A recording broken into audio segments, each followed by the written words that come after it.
584 ayat yang ke-27. 584 ayat yang ke-27. Surah An-Nazi'at. Surah An-Nazi'at. Okey. Okey, baik, baca doa sikit. Bismillahirrahmanirrahim. Rabbi shrah li sadri wa yassir li amri wahlul 'uqdatam min lisani yafqahu qawli.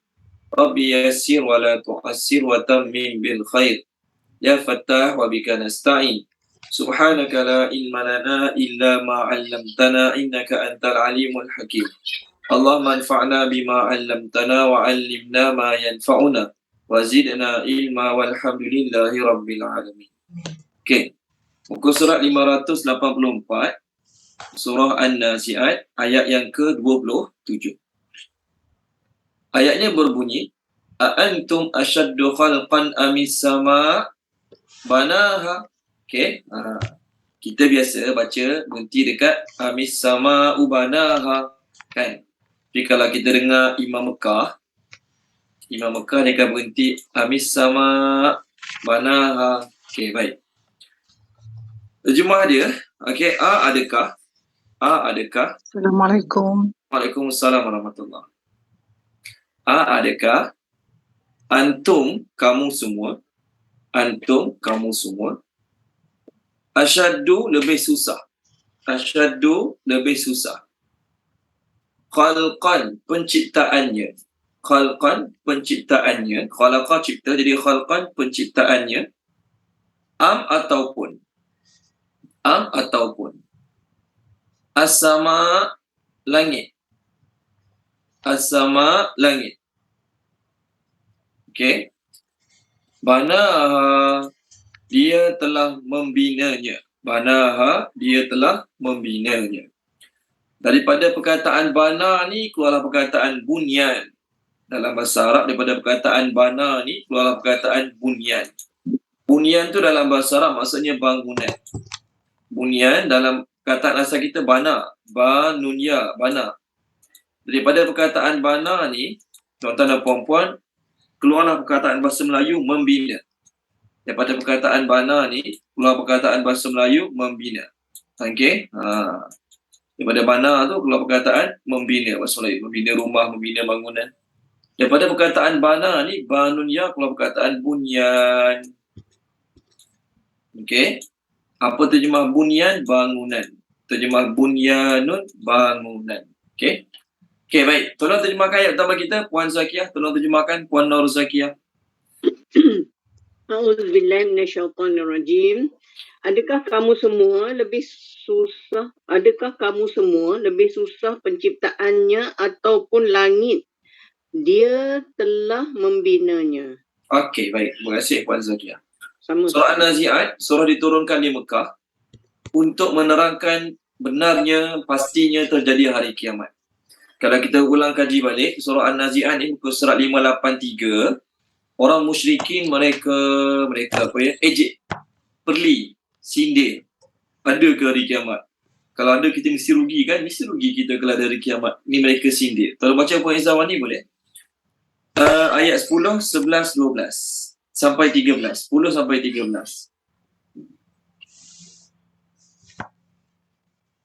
10, 11, 12, 13. Bismillahirrahmanirrahim. Mereka yang ingkar berkata, apakah benar kita dikembalikan hidup seperti keadaan di dunia dahulu? 11. Bolehkah kita dihidupkan semula sesudah kita menjadi tulang yang hancur? 12. Mereka berkata lagi, kalaulah berlaku yang demikian, sudah tentu kembalinya kita itu satu perkara yang merugikan. 13. Menghidupkan semula tidaklah sukar, kerana berlakunya perkara itu hanyalah dengan satu tiupan dari sangkakala yang kedua sahaja.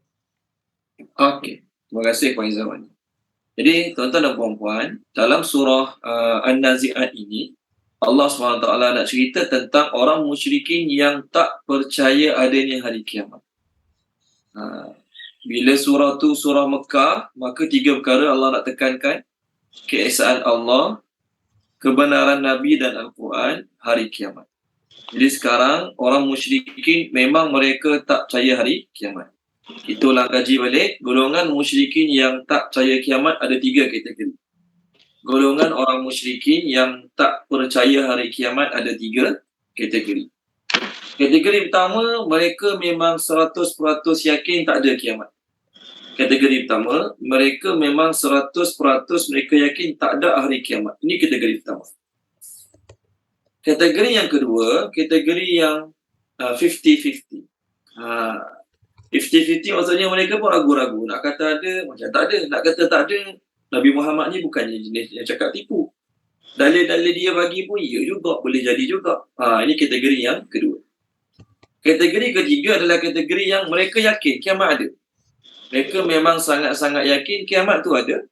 Tapi kerana sombong, kerana engkar, kerana sombong dan engkar, maka mereka tetap menafikan adanya hari kiamat.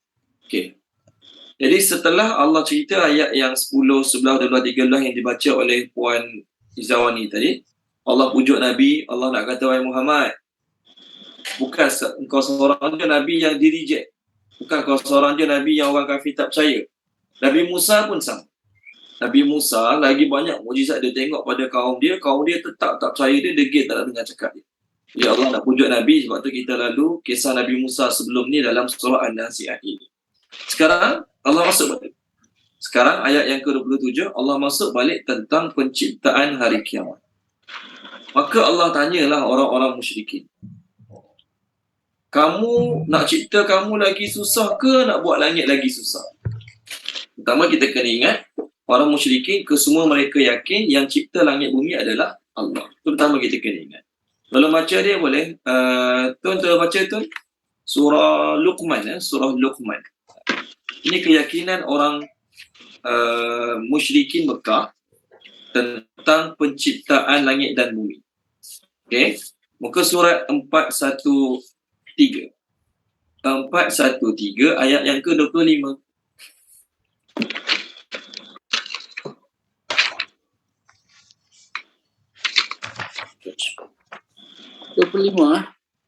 Sesungguhnya jika engkau, wahai Muhammad, bertanya kepada mereka yang musyrik itu, siapakah yang mencipta langit dan bumi? Sudah tentu mereka menjawab Allah.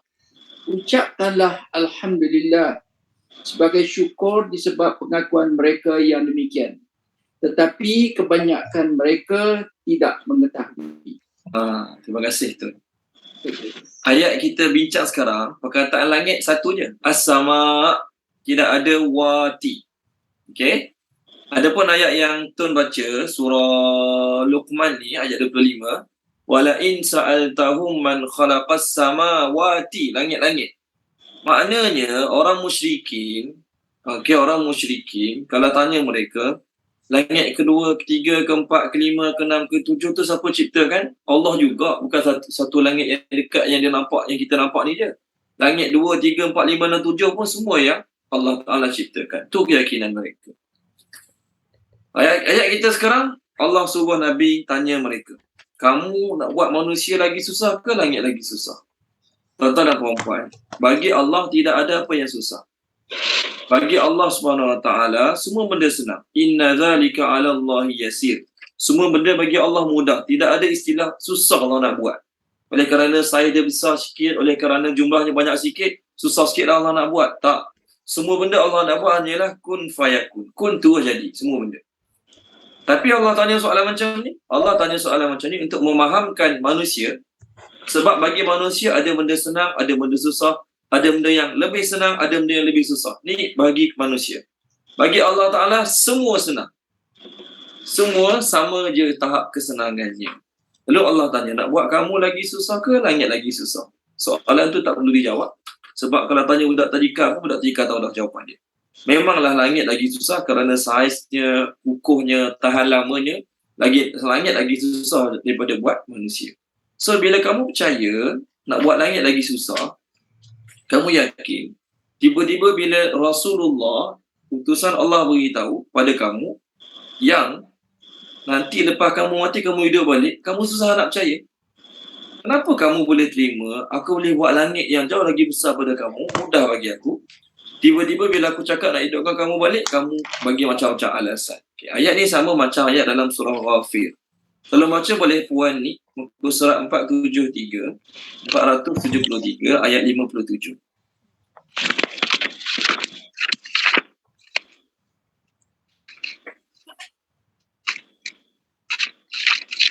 Ayat 53 ya. Ya, 57. 57. Okey. Bismillahirrahmanirrahim. Sesungguhnya penciptaan langit dan bumi dari tiada kepada ada adalah lebih besar dan lebih menakjubkan daripada penciptaan manusia menghidupkannya semula sesudah mati. Tetapi kebanyakan manusia yang mengingkari hari kiamat tidak mengetahui. Bagus terjemah tu. Dia tambah-tambah untuk lagi faham. Allah Ta'ala kata, penciptaan langit dan bumi daripada tak ada kepada ada, lagi susah, lagi besar, lagi rumit, lagi complicated. Daripada nak ciptakan manusia yang dah ada sebelum ni, nak buat balik bagi jadi je. Senang cerita lah. Nak buat langit untuk first time, dengan nak buat manusia balik hidup semula untuk kali kedua, kali ketiga. Mana lagi susah? Nak buat langit dan bumi kali pertama, dengan nak buat manusia kali kedua, kali ketiga, kali keempat. Mana lagi mudah? Lagi susah? Ya, langit bumi untuk first time lagi susah. Kamu percaya Allah yang boleh buat tu? First time Allah Ta'ala buat, Allah boleh buat. Kamu percaya Allah buat. Tiba-tiba nak cerita pasal hidup selepas mati, kamu kata benda tu mustahil. Kamu kata benda tu tak boleh. Tak pelik ke kefahaman kamu itu? Itu ayat pertama kita malam ni. Untuk meyakinkan pada manusia bahawasanya kita akan hidup kembali nanti, Allah hanya guna satu saja, langit. Dah cukup. Itu saja dah cukup untuk membuktikan yang kita nanti lepas mati boleh hidup balik. Syukur pada Allah, tuan-tuan dan puan-puan, kita masa kecil-kecil dulu tak belajar pun dalil-dalil macam ni.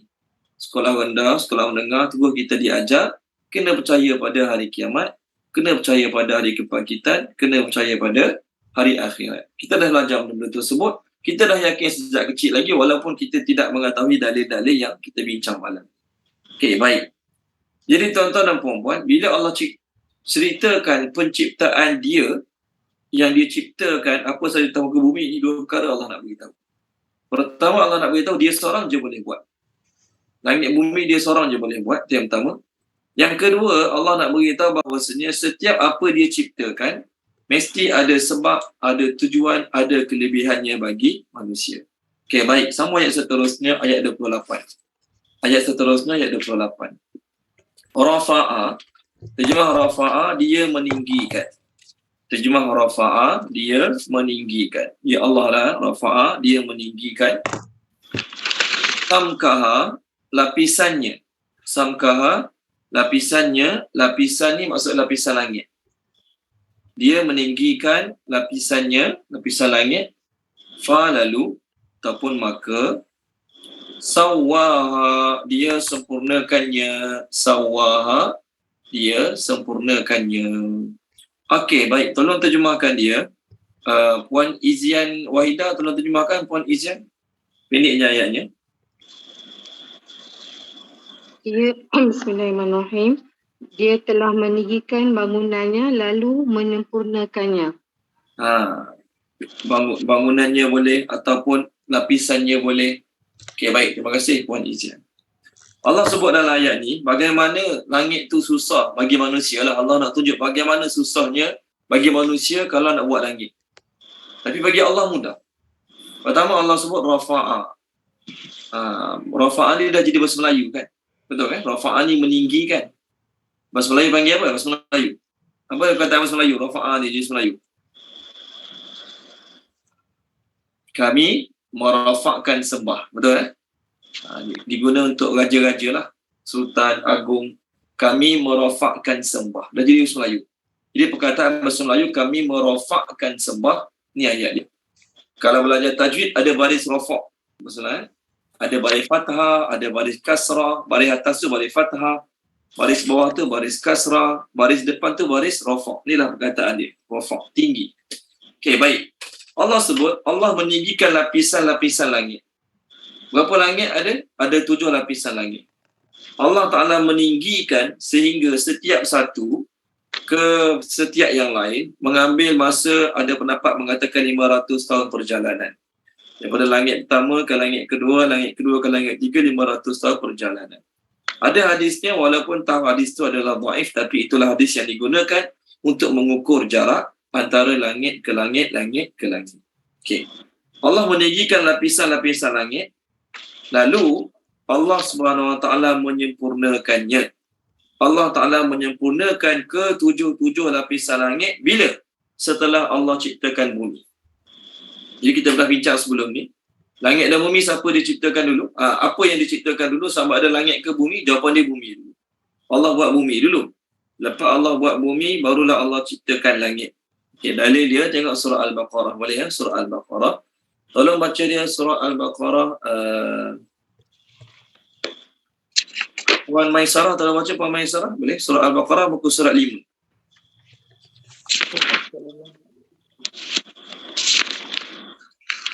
Ke surat 5 ayat 29. Bismillahirrahmanirrahim. 29.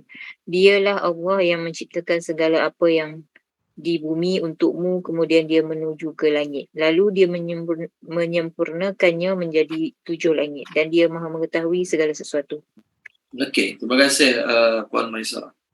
Dialah Allah yang menciptakan untuk kamu apa saja yang ada kat bumi. Maksudnya masa tu bumi dah ada lah. Okey.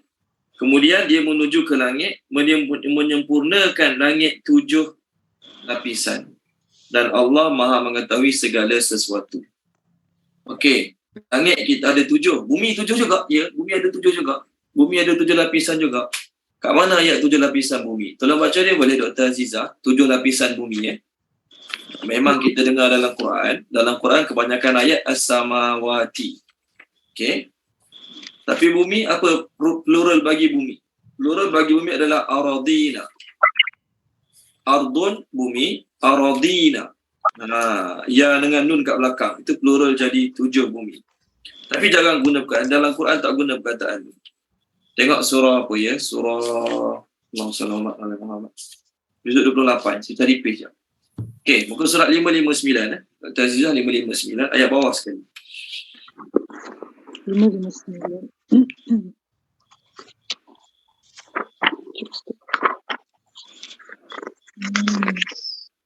Ayat 12.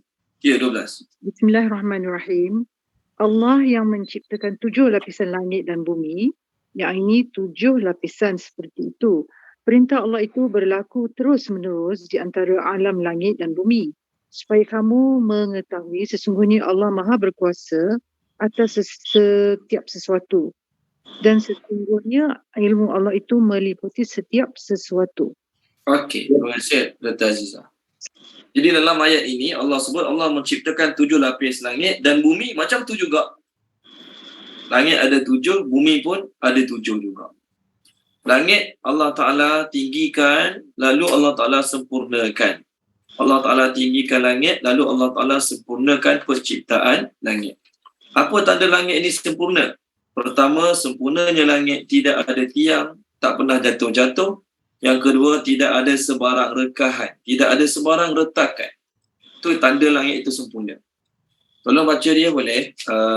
Tuan Haji Ishak Kasim, tolong baca Tuan Haji Ishak. Surah Ar-Ra'du. Surah Ar-Ra'du, muka surat 249 ayat 2.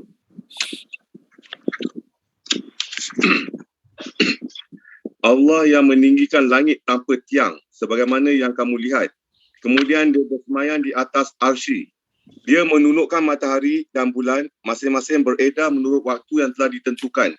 Dia mengatur urusan makhluknya dan menjelaskan tanda-tanda kebesarannya agar kamu yakin akan pertemuan dengan Tuhanmu.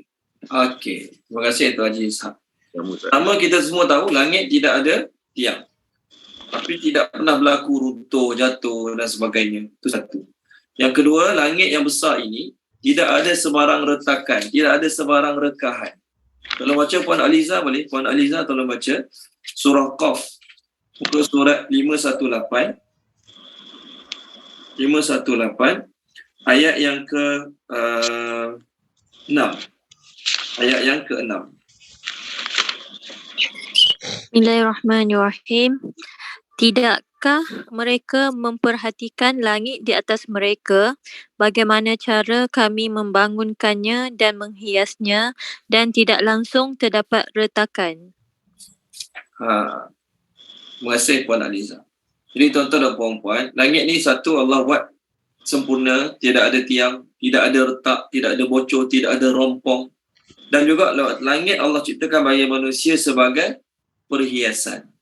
Tengok langit cantik, baik di siang hari, baik di malam hari. Bila dapat tengok langit, cantik perhiasan yang Allah buat di langit. Okey, baik. Dia buat langit itu susah. Semua manusia semua pernah tengok langit. Tak ada orang yang tak pernah tengok langit. Semua pernah tengok langit. Jadi kamu tengok langit, bagaimana rasanya Allah ciptakan langit? Mesti susah kan? Bagaimana kamu tahu Allah Ta'ala boleh ciptakan langit? Manusia lagi mudah. Manusia lagi mudah. Okey, baik. Lepas Allah ciptakan bumi dan langit, selepas Allah ciptakan bumi dan langit, apa Allah bagi pada manusia pula? Ayat seterusnya, 29. Ayat 29. Wah, dan sambung ayat baru, ayat 29. Aghtasha, dia menutup. Aghtasha, dia menutup. Okey. La ilaha, malamnya. La ilaha, malamnya. Okey. La ilaha, malamnya. Wa, dan akhraja, dia mengeluarkan. Akhraja, dia mengeluarkan. Okey, dia Allah, dia mengeluarkan. Duhaha, cahaya di waktu siang. Terjemah duhaha, cahaya di waktu siangnya. Terjemah duhaha, cahaya di waktu siangnya. Okey, baik. Tolong terjemahkan dia. Puan Mudrika, tolong terjemahkan. Puan Mudrika, boleh? Okey, Ustaz. Sekejap ya. Boleh. Bismillahirrahmanirrahim. Dan dia menjadikan malamnya gelap gelita dan menjadikan siangnya terang benderang. Okey, baik. Terima kasih Puan Mudrika. Tuan-tuan dan puan-puan, Allah nak cerita langit dan bumi ni. Allah sebenarnya nak cerita pasal kita langit dan bumi. Allah mula langit dulu. Allah mula langit dulu, bukanlah bermakna Allah ciptakan langit dulu, tapi penceritaannya Allah mula langit dulu. Setelah Allah mulakan pasal langit, maka Allah nak cerita pasal siang malam. Tuan-tuan dan puan-puan, siang malam ni kaitannya dengan langit. Siang dan malam ni kaitannya dengan langit. Bukanlah maksudnya bumi tidak ada kaitan langsung, bumi ada kaitan. Bumi kaitan juga, bumi inilah kita boleh melihat segala sesuatu kerana ada cahaya matahari, dan di bumi inilah kita tak dapat lihat banyak benda kerana datangnya waktu malam. Tapi Allah cerita pasal langit, patut tu sebut siang malam. Kerana apa? Kerana kaitan siang dan malam tu di langit. Kaitan siang dan malam tu di langit. Kalaulah kita kata berlakunya waktu siang, maka langit gelap. Berlakunya waktu malam, maka langit gelap. Bila berlakunya waktu siang, maka langit mengeluarkan cahaya. Jadi Allah sebut siang malam kaitan dengan langit. Baik. Wa aghtasha, Allah menutup malam. Maksud Allah menutup malam, macam mana nak tutup malam? Malam tu bukan dia boleh ditutup dibuka. Aghtasha ni maksudnya Allah menjadikan malam sebagai penutup. Allah menjadikan malam sebagai penutup. Maksudnya waktu malam Allah gunakan untuk menutup segala sesuatu. Menutup segala sesuatu. Dalam ayat lain Allah panggil malam tu sebagai pakaian. Allah panggil malam sebagai pakaian. Tolong baca dia Puan Salma, boleh? Puan Salma. Puan Salma tolong baca muka surat 582 ayat 10. Ayat 10 Ustaz. Ya, ayat 10 surah An-Naba. Bismillahirrahmanirrahim. Dan kami telah menjadikan malam dengan kegelapannya sebagai pakaian yang melindungi. Terima kasih Puan Salma. Sebagaimana pakaian, kan dia akan melindungi segala kekurangan-kekurangan yang ada pada badan kita. Macam itulah juga tuan-tuan dan puan-puan, bila adanya malam, maka malam tu akan menutup beberapa perkara yang tak patut dilihat oleh orang. Itu tujuan malam. Hikmahnya, bila waktu malam, ada binatang-binatang yang hanya cari makan pada waktu malam. Siang kalau dia keluar, binatang yang dia nak makan tu nampak. Bukan lari lah. Jadi dia akan keluar malam sahaja. Ataupun kita sedang dikepung oleh pihak musuh, maka waktu yang sesuai untuk kita melarikan diri adalah pada waktu malam. Ataupun senang ceritalah, saya ringkaskan, orang yang dah kahwin, kebiasaannya perbuatan jima' suami isteri dilakukan pada waktu malam. Bukan tak boleh siang, tapi kebiasaannya dilakukan pada waktu malam. Itu maksud Allah jadikan malam menutup. Maksud menutup, kelebihan dia, ada perkara-perkara yang tak sesuai dibuat pada waktu siang, maka hikmah Allah jadikan malam senang kita nak buat perkara-perkara yang tertentu di waktu malam. Kemudian, selepas berakhirnya malam, apa Allah buat? Allah mengeluarkan cahaya waktu siang. Allah mengeluarkan cahaya waktu siang. Jadi tuan-tuan dan puan-puan, siang malam ni, Allah buat pada kita siang malam. Bukan sekadar siang malam, biasa siang malam. Dua perkara. Pertama, untuk kita ambil pengajaran. Yang kedua, untuk kita bersyukur. Siang malam, langit bumi, Allah buat. Tujuan dia, dua. Apa tujuan dia? Pertama, untuk kita ambil pengajaran. Yang kedua, untuk kita bersyukur. Tolong baca dia, Tuan Haji Nasaruddin. Tolong baca boleh Tuan Haji Nasaruddin. Surah Al-Furqan. Boleh Ustaz, buka surat? Saya cari sekejap. Okey, muka surat 365. 365 ayat 62. 365 ayat 62. Bismillahirrahmanirrahim. Dan dia pula yang menjadikan malam dan siang silih berganti bagi orang yang ingin mengambil pengajaran atau yang ingin bersyukur. Okey. Terima kasih Tuan Haji Nasaruddin.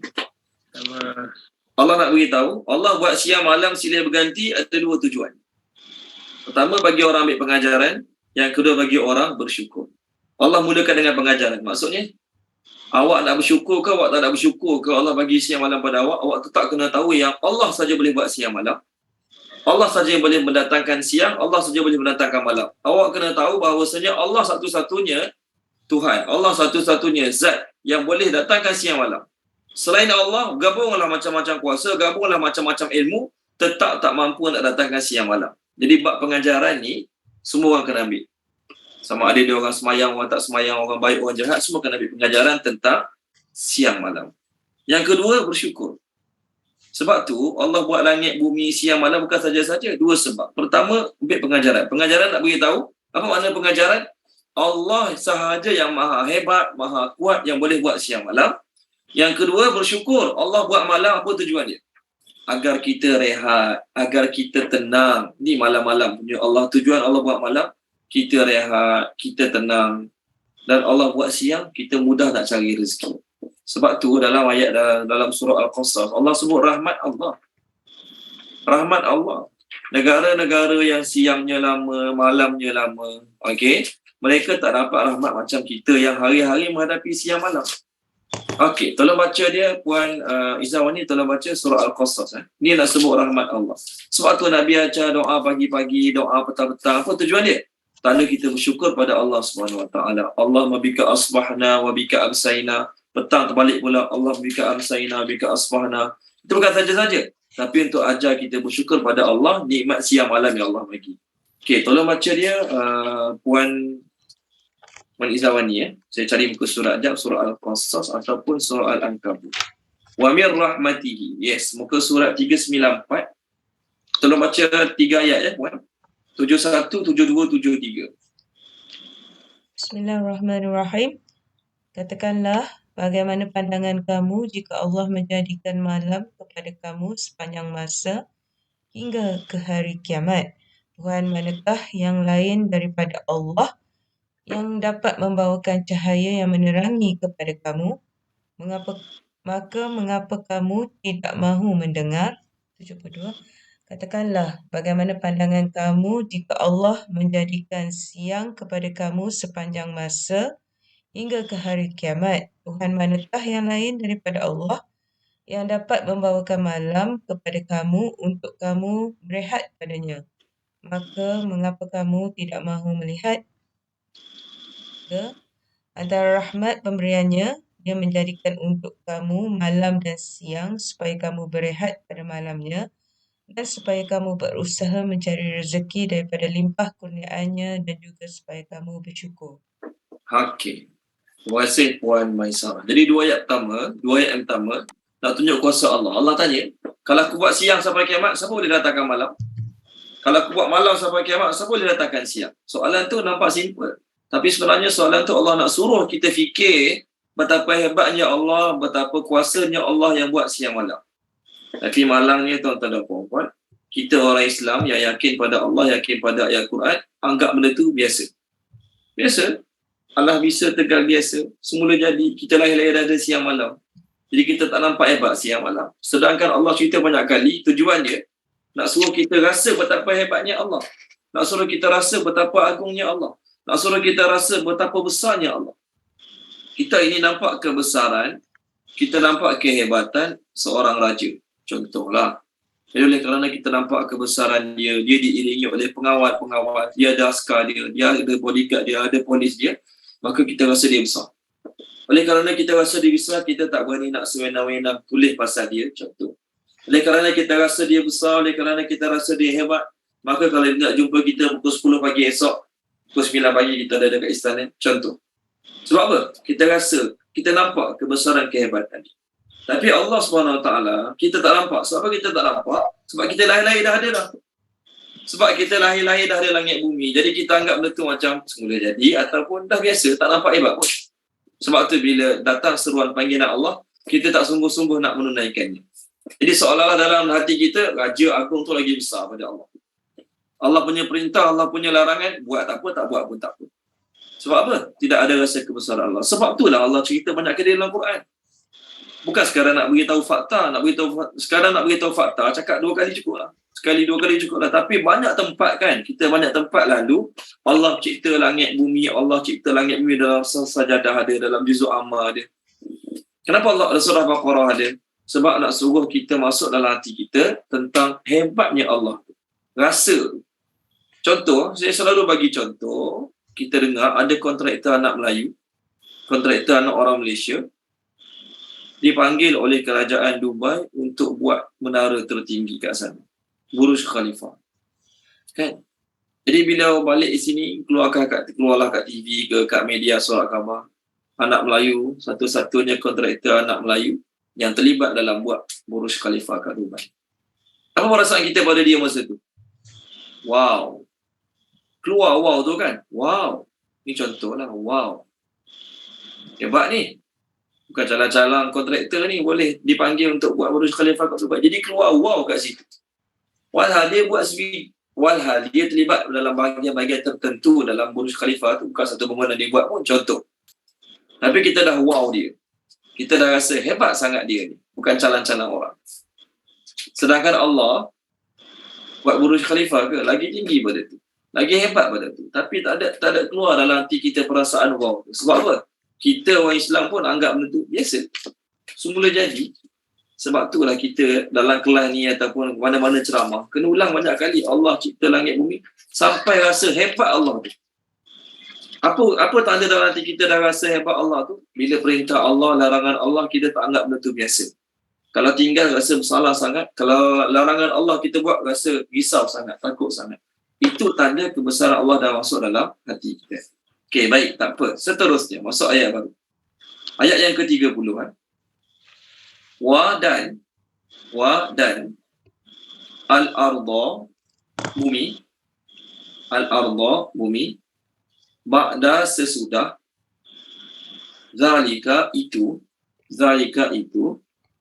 dahaha dia membentangkannya.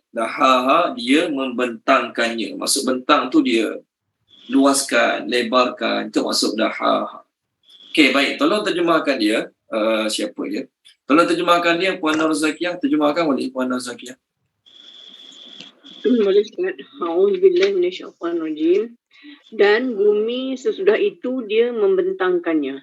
Okey. Bila sebut sesudah itu, okey, maksud sesudah itu ni bila?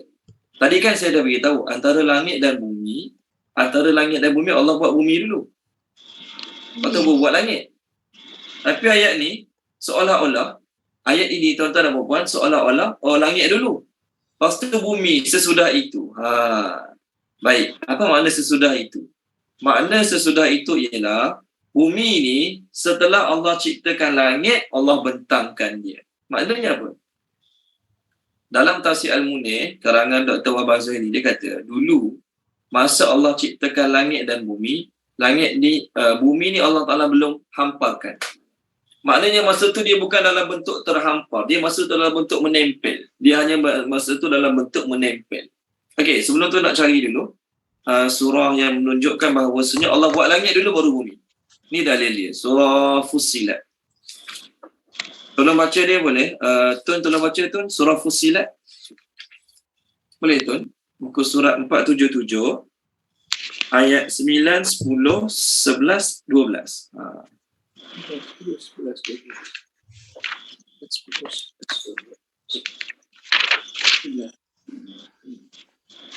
Katakanlah wahai Muhammad, sesungguhnya tidak patut kamu kufur kepada Tuhan yang mencipta bumi dan dalam dua masa, dan kamu adakan sekutu-sekutu baginya. Itulah Allah, Tuhan sekalian alam. 10. Dan dia menjadikan di bumi gunung ganang yang kukuh, tersergam tinggi di atasnya, dan dia melimpahkan berkat padanya serta menentukan bahan-bahan makanan untuk penghuninya. Dan dalam 4 masa sebagai jawapan bagi orang yang bertanya tentang penciptaan bumi dan segala isi. 11. Kemudian dia menuju ke langit sedangkan langit itu masih berupa asap. Lalu dia berfirman kepada langit dan kepada bumi, datanglah kamu berdua menurut perintahku, sama ada dengan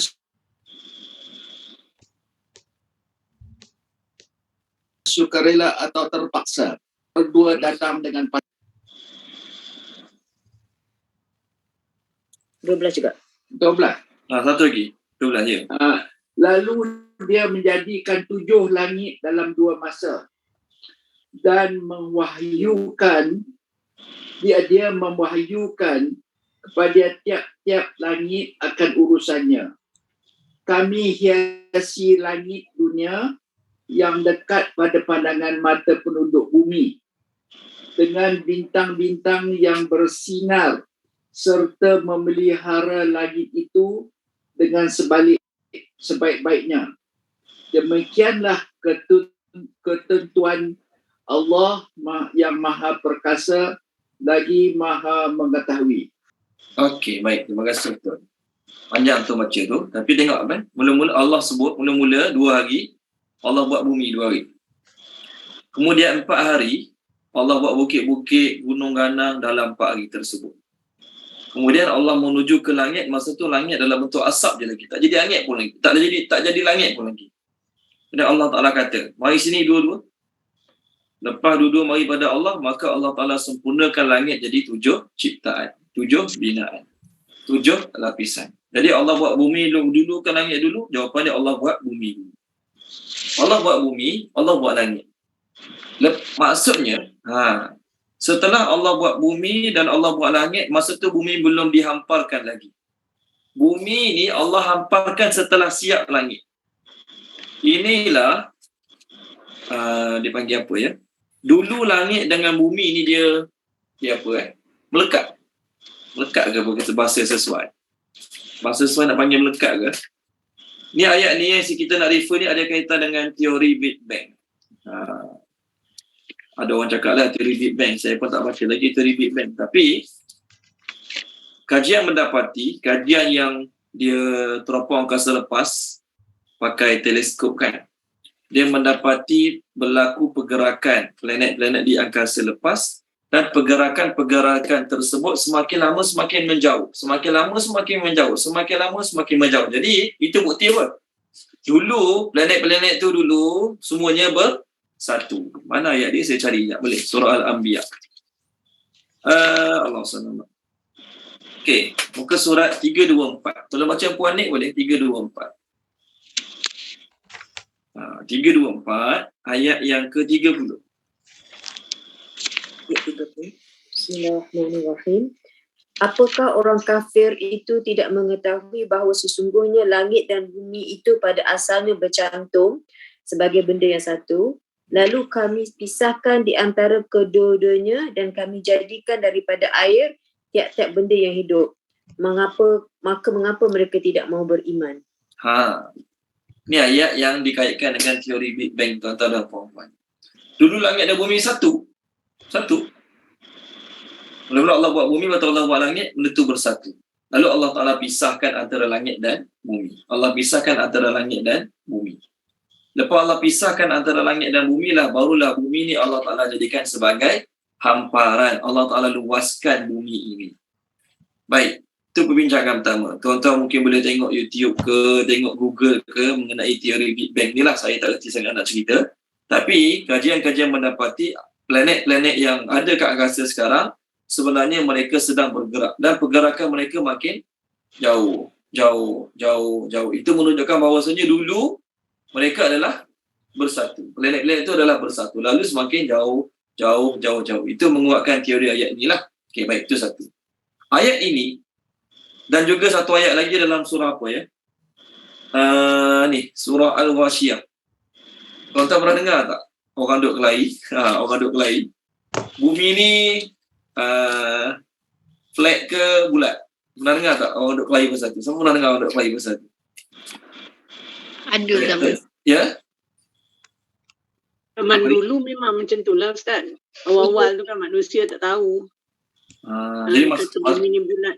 Jadi manusia tak tahu bumi ni bulat dululah. Jadi masa tu manusia ni anggap bumi ni rata. Macam tu ya, Puan Zakia? Ya. Okey, baik, tak apa. Sekarang pun ada Ustaz. Sekarang pun ada. Flat Earth apa? Kat Facebook kan ada group yang percaya Flat Earth ni. Okey, baik. Tak apa. Tolong terjemahkan dia boleh? Ni, kita tak tahu lah malah ni kita nak sokong bumi ni rata ke bulat. Okey, tolong baca dia. Puan Izian Wahidah tolong baca boleh? Puan Izian Wahidah. InsyaAllah. 592 surah Al-Ghashiyah ayat yang ke-20.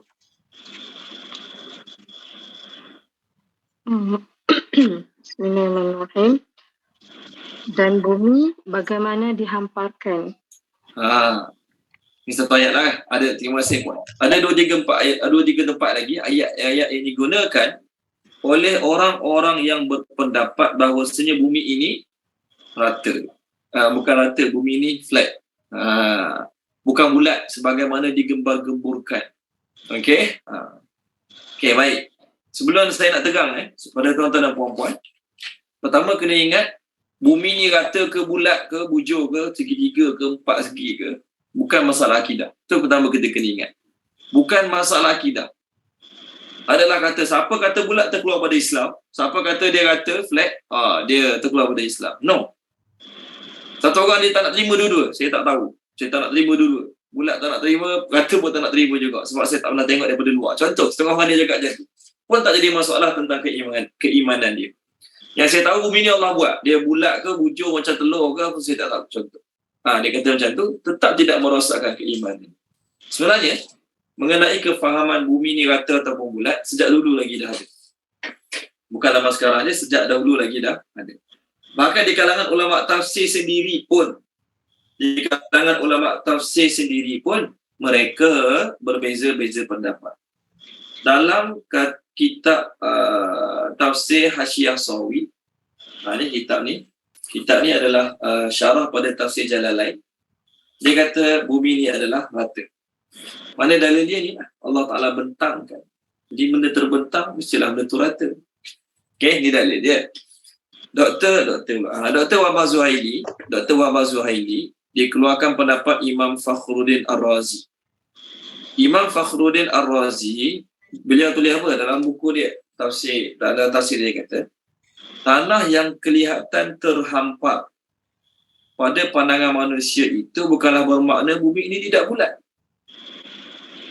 Kerana bulatan sebagaimana disebut oleh Imam Ar-Razi, apabila saiznya terlalu besar, bulatan ni bila saiznya terlalu besar, maka setiap bahagian yang kecil daripadanya akan terlihat seperti hamparan. Oleh kerana bulatan tu besar sangat, tuan-tuan dan puan-puan, bulatan tu besar sangat, maka setiap bahagian tu akan dianggap sebagai hamparan. Kita rasa macam hamparan. Sebenarnya ia adalah bulat. Itu tulisan Imam Fakhruddin Ar-Razi. Okey, baik. Cuma kebanyakan ulama-ulama terkini lah. Kebanyakan ulama-ulama terkini menggunakan dalil bahawasanya bumi ini adalah bulat. Sama macam Imam Fakhruddin Ar-Razi lah. Walau bagaimanapun ada lagi lah yang masih kuat. Yang masih kuat dengan pegangan bumi ini rata. Okey. Antaranya artis orang tu, tak salah sebut nama, tak lupa pun. Namanya Suhaimi Saad. Kalau kita nak tengok dia, Facebook dia, tulisan dia kuat sangat mengatakan bumi ini adalah rata. Kita ditipu oleh sains. Walhal yang mengatakan bumi ini bulat bukan saja orang sains di kalangan orang kafir.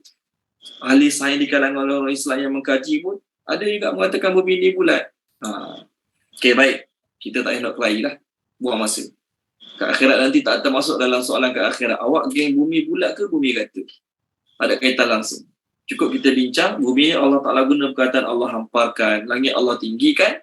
Tujuan dia nak suruh kita kenal Allah. Kalau Allah buat bumi ni datar, bumi ni rata, siapa yang buat? Allah juga. Siapa yang buat bumi ni bulat? Allah juga.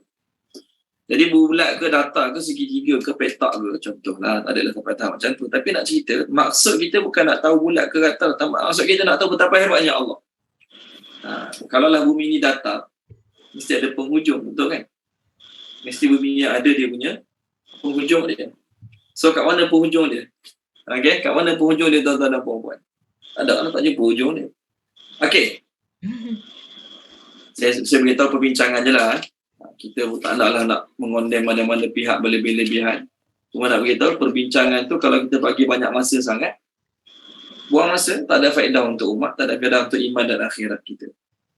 Okey, baik. Allah sebut, Allah Ta'ala hamparkan bumi. Apa tujuan dia? Bumi ni Allah hamparkan, pertama mudah kita berjalan. Mudah kita nak jalan. Yang pertama. Yang kedua, bila Allah Ta'ala hamparkan bumi, maka mudah untuk tumbuh pokok-pokok di dalamnya, tumbuh-tumbuhan di dalamnya. Itu tujuan Allah Ta'ala bentangkan, hamparkan bumi. Okey, banyak lagi. Kenapa saya kata macam tu, tuan-tuan dan puan-puan? Katakanlah bumi ni bukan dalam bentuk dia hampa. Bumi dalam bentuk apa kita kata? Bentuk bergabung rapat dengan tak langit macam tadi. Maka susah nak tumbuh-tumbuhan. Pokok-pokok nak membesar susah. Tengok surah Ar-Ra'du. Surah Ar-Ra'du, muka surat 249. Okey, tolong baca dia Tuan Haji Ishak Kasim. Tolong baca boleh? Ar-Ra'du 249. Lepas bumi dihamparkan, barulah jadi gunung gada bukit-bukit. Ayat berapa Ustaz? Ayat 3 dan ayat 4. Dan dia yang menghamparkan bumi dan menjadikan gunung-gunung dan sungai-sungai di atasnya. Dan padanya dia menjadikan semua buah-buahan berpasang-pasangan. Dia menutupkan malam pada siang. Sungguh pada yang demikian itu terdapat tanda-tanda kebesaran Allah bagi orang-orang yang berfikir. Ayat 4. Dan di bumi terdapat bahagian-bahagian yang berdampingan. Kebun-kebun anggur, tanaman, pohon-pohon kurma yang bercabang dan yang tidak bercabang. Disirami dengan air yang sama, tetapi kami lebihkan tanaman yang satu dari yang lainnya dalam hal rasanya. Sungguh pada yang demikian itu terdapat tanda-tanda kebesaran Allah bagi orang-orang yang mengerti. Okey, baik. Terima kasih Tuan Haji Ishak. Tengok, kesan Allah Ta'ala hamparkan bumi, maka gunung-gunung Allah Ta'ala boleh tinggikan setinggi mana Allah nak. Kemudian daripada bumi yang dihampar tersebut keluar macam-macam pokok buah. Berpasang-pasangan, maksudnya ada pokok betina, ada pokok jantan. Dan Allah buat siang malam. Apa hikmah siang malam? Pokok ada masa kena perlu cahaya matahari, ada masa tak perlu kena cahaya matahari. Itu hikmah adanya siang malam untuk pokok, untuk kita bersama. Kemudian di tanah yang sama, Allah nak tunjuk kehebatan di tanah yang sama, di tempat yang dapat cahaya matahari yang sama, di tempat yang ada sumber air yang sama, Allah Ta'ala boleh tumbuhkan pokok-pokok yang berbeza warna, berbeza rasa. Bahkan ada pokok yang sama daun, sama batang, sama dahan, tetapi boleh keluar buah-buah yang berbeza warna, berbeza rasa. Siapa punya kuasa? Allah Ta'ala punya kuasa. Yang dibaca oleh Tuan Haji Ishak tadi, disiram dengan air yang sama, tetapi ada rasa lebih, ada rasa kurang. Siapa yang buat? Allah Ta'ala yang buat. Okey, baik. Itu hikmah Allah Ta'ala ratakan bumi. Tuan-tuan dan puan-puan, bumi ni Allah Ta'ala ratakan satu. Yang kedua, Allah Ta'ala dalam bahasa Arab sebut firash. Alladhi ja'ala lakumul arda firasha. Firasha yang maksudnya, bumi ini tidaklah terlalu lembek sampai kita pijak kita tenggelam. Tak ada. Dan tidaklah terlalu keras sampai tak boleh nak tanam apa pun, sampai tak boleh nak gali pun, ataupun terlalu keras kalau letak biji benih tak boleh nak menembusi tanah. Tak ada. Itu maksud firasha. Jadi semua tu tuan-tuan dan puan-puan, Allah Ta'ala buat. Bumi ni Allah Ta'ala ratakan satu pasal tumbuh-tumbuhan tadilah. Yang kedua tujuan dia, agar kita dapat berjalan dengan apa dia panggil, dengan stabil. Kalau tak, kita akan berjalan macam turun bukit. Tahu, kita tengah berjalan macam turun bukit. Kita boleh tak berdiri dengan stabil kalau kita sedang menurun. Ataupun sedang menaik. Kita tak boleh berdiri dengan stabil. Tapi hikmah Allah Ta'ala hamparkan bumi, maka banyak tempat atau muka bumi ni kita boleh berdiri dengan stabil. Teknologi hari ini Masya Allah boleh buat rumah-rumah dekat kaki gunung, kawasan bukit-bukit tinggi, Masya Allah. Walaupun kawasan tu kawasan tak stabil, tapi mereka boleh buat gunung, boleh buat rumah-rumah yang stabil. Okey, baik. Seterusnya, apa lagi nikmat Allah nak bagi selain langit bumi, selain siang malam, apa lagi nikmat Allah nak bagi? Okey, baik. Jadi tuan-tuan dan puan-puan, hasil kombinasi siang malam, langit bumi, cahaya siang, cahaya malam, maka apa kesan dia? Sama ayat seterusnya, boleh? Akhraja, dia mengeluarkan, dia Allah, minha, daripada bumi tadi, minha, daripada bumi tadi, ma'aha, airnya, wa, dan mar'aha, tumbuh-tumbuhannya. Mar'aha, tumbuh-tumbuhannya. Orang betul terjemah pasture. Mar'a ni tumbuh-tumbuhan untuk dimakan. Okey, tolong terjemahkan ayat baru kita. Tolong terjemahkan dia. Puan Maisarah, terjemahkan boleh Puan Maisarah? Dia mengeluarkan daripadanya, yakni bumi, airnya dan tumbuh-tumbuhannya. Okey, baik. Allah Ta'ala keluarkan daripada bumi ini airnya dan juga tumbuh-tumbuhannya. Air yang keluar daripada bumi dipanggil air mata air. Sama ada air mata air itu menjadi sungai biasa ataupun air mata air tadi terus sampai ke laut.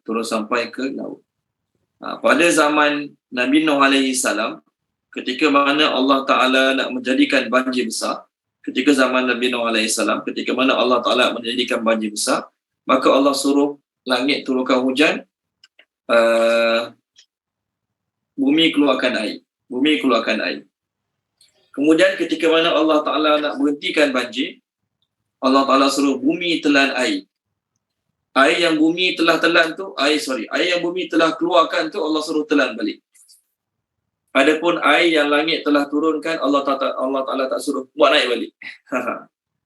Masa berlaku banjir zaman Nabi Nuh, kan? Masa berlaku banjir zaman Nabi Nuh alaihi salam, langit turunkan hujan, bumi keluarkan air. Memang banjir adalah satu dunia masa tu. Ketika mana Allah Ta'ala nak berhentikan banjir, maka Allah suruh bumi telan air. Maksudnya bumi telan air yang mana? Bumi telan air yang dia keluarkan. Berapa puluh bilion liter tak tahulah masa tu bumi keluarkan air. Yang dia keluarkan tu dia kena telan balik. Yang tinggal adalah air yang Allah Ta'ala turunkan daripada langit. Dan itulah air yang ada atas muka bumi sekarang ni. Itu yang Allah Ta'ala tenggelamkan, itulah yang keluar balik daripada menjadi mata air. Dalam surah apa ya cerita ni? Surah Hud. Surah Hud. Muka surat 220 lebih. Tolong baca dia boleh? Muka surat 220 lebih. Dr. Azizah, tolong baca Dr. Azizah surah Hud. Boleh, Ustaz. Kita cari muka surat. Page berapa, Ustaz? 224. Ya ke? Yes, 224. Ayat yang ke-44.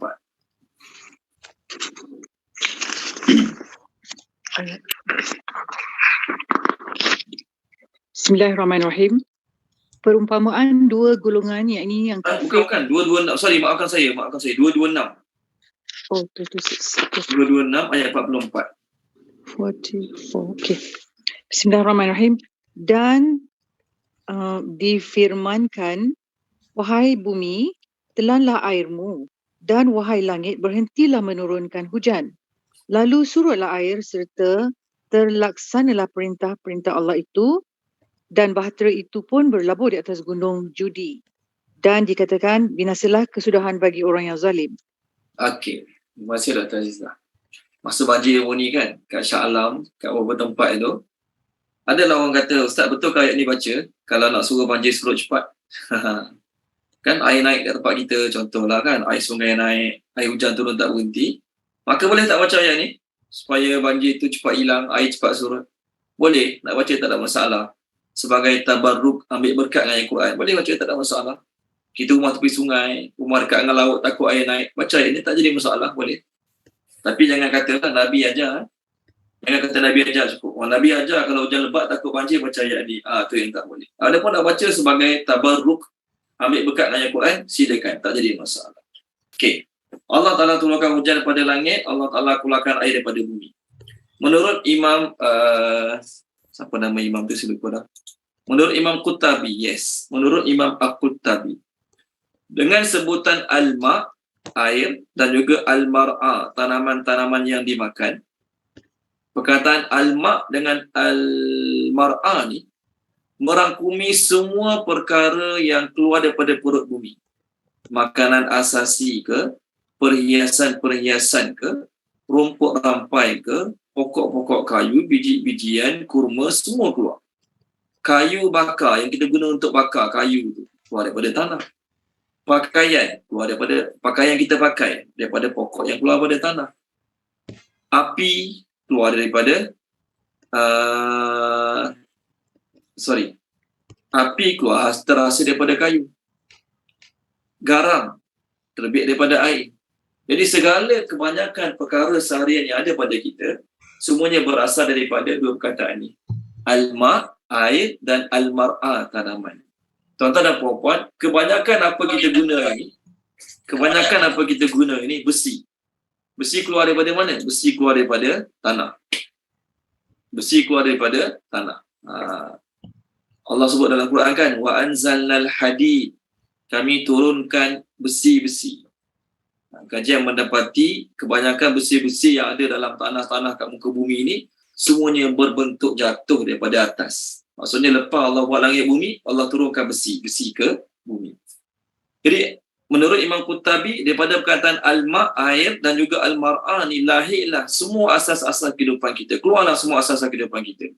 Kita jangan kata, baju saya bukan daripada tanah. No. Asal usul baju tu daripada pokok-pokok yang Allah Ta'ala keluarkan daripada tanah. Okey, saya nak cerita perkataan al-mar'a sikit. Ada satu cerita lah berkaitan dengan al-mar'a ni. Tuan-tuan dan puan-puan, daripada perkataan al-mar'a ni keluar perkataan rakyat. Nabi sebut dalam sebuah hadis, Nabi kata, kullukum ra'in. Semua kamu adalah pemimpin, kan? Wa kullukum mas'ulun an ra'iyatihi.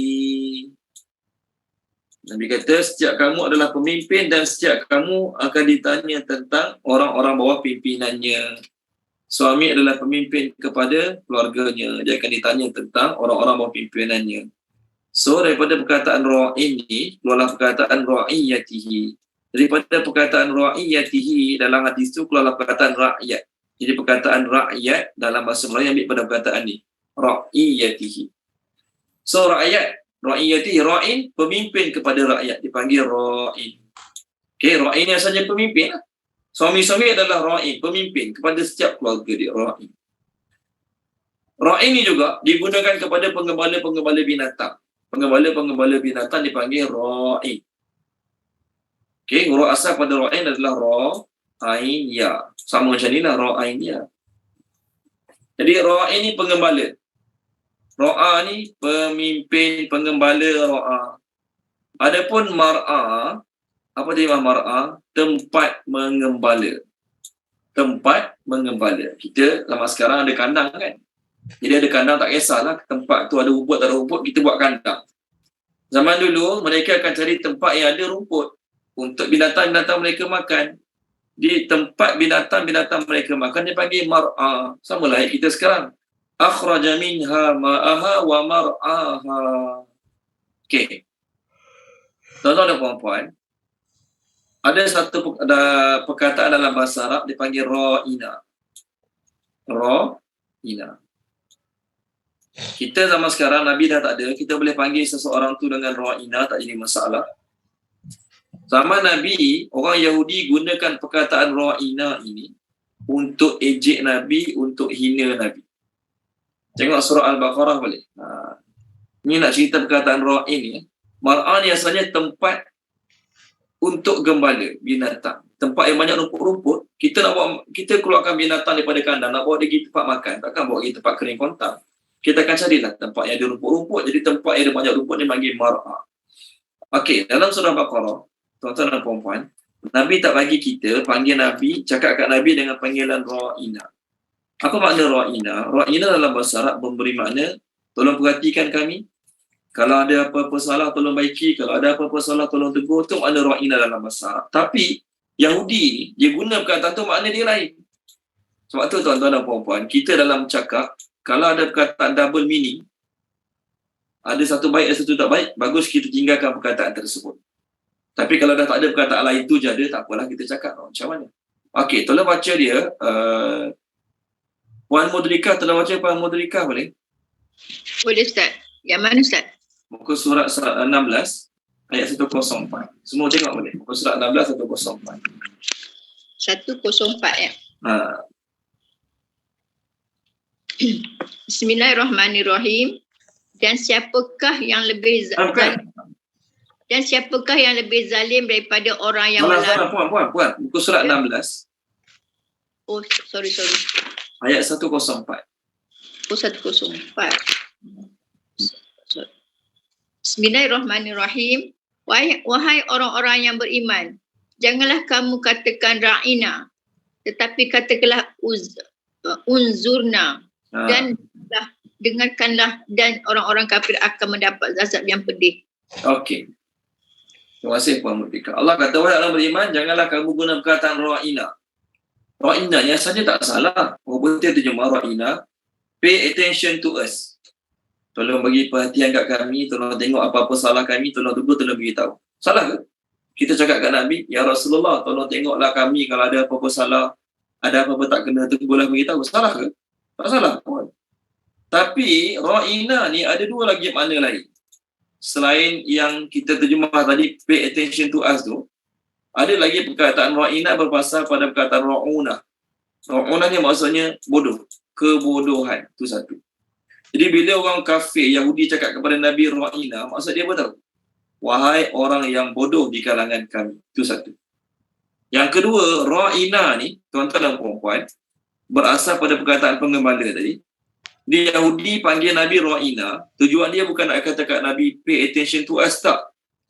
Tujuan dia nak kata, wahai penggembala kami. Maksud penggembala kami ni macam mana tahu? Seolah-olah orang Yahudi ni ramai-ramai mereka ada kambing lembu. Seolah-olah Nabi ni kuli mereka, yang mereka bayar upah, bayar gaji untuk jaga kambing lembu mereka. Panggilan tu merendahkanlah sebenarnya. Dia bibik saya, dia kuli saya, dia hamba abdi saya, contohlah. Dia pekerja, jaga binatang saya. Kehinaan lah. Kita orang Islam cakap kat Nabi ra'ina, maksud kita pay attention to us, tolong tengok kami, tolong perhati kami, kalau ada salah tegur beritahu. Adapun orang Yahudi dipanggil Nabi dengan panggilan ra'ina, maksud dia wahai orang bodoh di kalangan kami, dan juga ra'ina, wahai tukang jaga binatang-binatang ternak kami. Jadi Allah Ta'ala nak bersihkan Nabi daripada panggilan-panggilan tak baik ni, tuan-tuan dan puan-puan.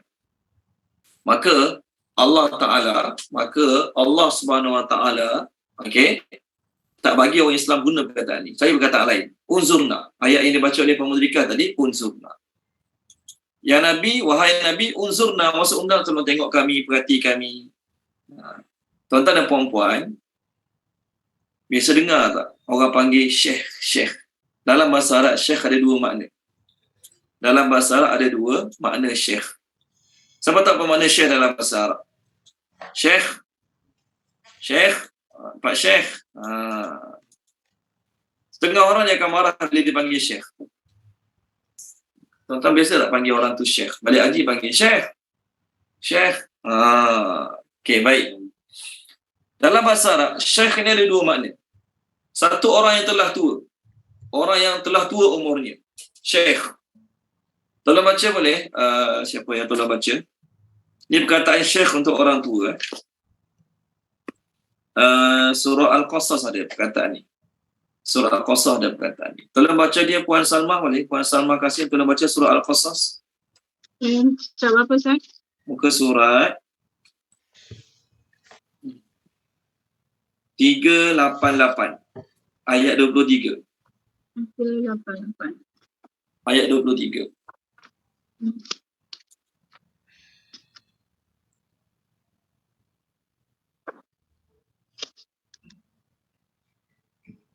Bismillahirrahmanirrahim. Dan ketika dia sampai di sumber air negeri Madian, dia menjumpai sekumpulan orang yang sedang memberi minum kepada ternakan di sana. Dan dia menjumpai di belakang orang yang ramai itu 2 orang perempuan sedang menghambat haiwan ternakannya. Dia, Musa bertanya, apakah maksudmu dengan berbuat begitu? Kedua perempuan itu menjawab, kami tidak dapat memberi minum ternakan kami sebelum penggembala-penggembala itu memulangkan ternakannya, sedangkan ayah kami adalah orang tua yang telah lanjut usia. Terima kasih Puan Salma. Ayah kami orang lanjut usia dia panggil apa bahasa Arab? Syaikhun kabir. Wa abuna syaikhun kabir. Syekh. Satu syekh, tuan-tuan dan puan-puan, maknanya orang Arab yang telah lanjut usia. Tua bangka lah, syekh. Satu lagi perkataan syekh digunakan untuk orang alim. Digunakan untuk orang alim. Dia banyak ilmu, dia jadi rujukan, dia jadi tempat rujukan orang ada masalah tanya dia, bukan pasal tajwid sajalah. Segala masail agama orang panggil dia. Orang tanya dia. Itu dia panggil syekh dalam bahasa Arab. Jelas Satu untuk orang tua, satu lagi untuk orang alim. Dikata kalau orang tua umur 30-an, 40-an, bukan ustaz, bukan alim ulama, kita panggil dia syekh. Agak-agak apa perasaan dia, tuan-tuan dan puan-puan? Okey? Dia umur 30-an, 40-an, 50-an lah, 50-an contoh. Sampai 50-an. Dia bukan orang alim pun, dia bukan mengajar agama, bukan belajar agama. Okey? Jadi orang panggil dia syekh. Kita orang Melayu, kita sebenarnya tak ada masalah sangat. Sebab ni orang Melayu kita panggil syekh. Nampak pakai kopiah syekh, balik haji syekh, balik umrah syekh. Tapi bagi orang Arab, bagi mereka, bila mereka bukan orang alim, bila mereka bukan ustaz-ustaz, bila mereka tak terlibat dalam apa ya, belajar agama ataupun mengajar agama, orang panggil mereka syekh, mereka marah. Kenapa mereka marah agak-agak, tuan-tuan dan puan-puan? Kenapa mereka marah? Orang tua. Marahlah dia tak tua lagi panggil dia syekh. Orang tu muda lagi tapi ilmu banyak, menjadi sumber rujukan, banyak mengajar, orang panggil dia syekh. Okey? Dia tak ada masalah, dia tahu maksud orang tu panggil dia syekh untuk muliakan dia. Tapi kalau dia bukan orang alim, tak terlibat dalam mengajar agama, belajar agama, orang panggil syekh, maka benda tu dia akan jadi satu perkara yang tak baik. Sebab tu tuan-tuan dan puan-puan, panggilan hormat untuk orang Arab bukannya syekh. Okey, panggilan hormat untuk orang Arab bukannya syekh. Okey. Habibi boleh, ya Habibil Kiram boleh. Ada pun syekh. Oh, itu panggilan kurang adab. Okey, nak kalau orang tu memang dia alim, tak apa panggil dia syekh. Dia dah alim, dia dah umur, tak apa. Oleh kerana tu tuan-tuan dan puan-puan, itu salah satu contohlah. Kat dalam bahasa Melayu pun ada, dalam bahasa kita pun ada 2-3 perkataan yang double meaning. Kadang-kadang orang boleh salah faham. Kita niatkan lain, orang tu faham lain. Orang tu mula sangka tak baik dengan kita. Contohlah. Maka bagusnya kita elakkan. Ini sekadar nak cerita perkataan mar'ah sahaja. Okey, baik. Sambung ayat seterusnya. Mar'ah ni adalah tumbuh-tumbuhan yang boleh dimakan oleh binatang-binatang dan juga tumbuh-tumbuhan yang dimakan oleh manusia, mar'ah. Adapun satu perkataan, apa perkataan dia? Binatang je makan, orang tak makan. Orang boleh panggil apa tau? Orang boleh panggil stubble duck. Stubble duck ni apa bahasa Melayu? Stubble duck, orang boleh panggil stubble duck. STUBBLEDARK, stubble duck. Saya pun tak tahu apa dia stubble duck. Tak apa. Tuan Haji Nasaruddin dalam baca boleh, Tuan Haji Nasaruddin. Boleh Ustaz, buka surat. Page 591 ayat 345. Surah Al-A'la, bawah bukan atas, bawah. 1, 3, 4, 5. Ya. Dia mengatur keadaan makhluk-makhluknya dan memberi petunjuk. Dan yang menumbuhkan rumput-rumput. Lalu dijadikannya rumput-rumput itu kering kelihatan kehitam-hitaman. Kita makan tak ni? Mar'ah kat sini diberi contoh rumput lah. Sebenarnya mar'ah ni segala apa yang boleh dimakan oleh manusia dan binatang. Tapi tuan-tuan dan puan-puan, umput-umput tadi Allah Ta'ala biarkan dia menjadi kering dan kehitam-hitaman. Siapa yang akan makan ni? Rumput kering hitam ni. Kuda, kambing, lembu orang beli kan. Orang beli makanan kuda luar negara, makanan lembu. Itu semua berasal daripada stubble duck, Ghutha'an ahwa. Jadi daripada air, daripada rumput-rumput itu Allah Ta'ala jadikan, daripada bumi Allah Ta'ala keluarkan air. Macam-macam manfaat kita dapat daripada air. Kemudian, tuan-tuan dan puan-puan, Allah jadikan mar'ah. Mar'ah ni, mar'ah ni, kalau ikut terjemah Tuan Haji Nasruddin tadi, rumput lah kan. Sebenarnya bukan saja rumput. Apa saja pokok-pokok, daun-daun kita boleh makan, dia panggil mar'ah. Ulang-ulang raja ke, ulang tak raja ke, semua dia panggil mar'ah. Okey, baik. Allah Ta'ala jadikan semua benda ni. Apa Allah Ta'ala kata? Sambung ayat kita sekarang. Boleh? Sambung ayat kita sekarang. Allah kata, sebab tu saya beritahu tadi, perkataan kita sekarang, ada satu ayat lagi. Tengok 32 boleh? 32. Wal jibala arsaha. Boleh? Dan ayat 32. Al jibal, gunung-gunung. Arsaha, dia panggil apa? Bahasa kita sesuai. Dia tancapkan. Tahu tancapkan? Maksudnya dia mantapkan, dia kuatkan. Arsaha, dia tancapkannya. Okey, betul terjemah fixed firmly. Fixed firmly, tancapkan. Okey, baik. Gunung dalam bahasa Arab al-jibal, al-jabal, gunung dalam bahasa Arab. Tapi kadang-kadang gunung ni dipanggil rawasiyah. Okey, tak apa. Tolong terjemahkan dia ayat kita sekarang. Tuan Haji Salahuddin, bila Tuan Haji Salahuddin.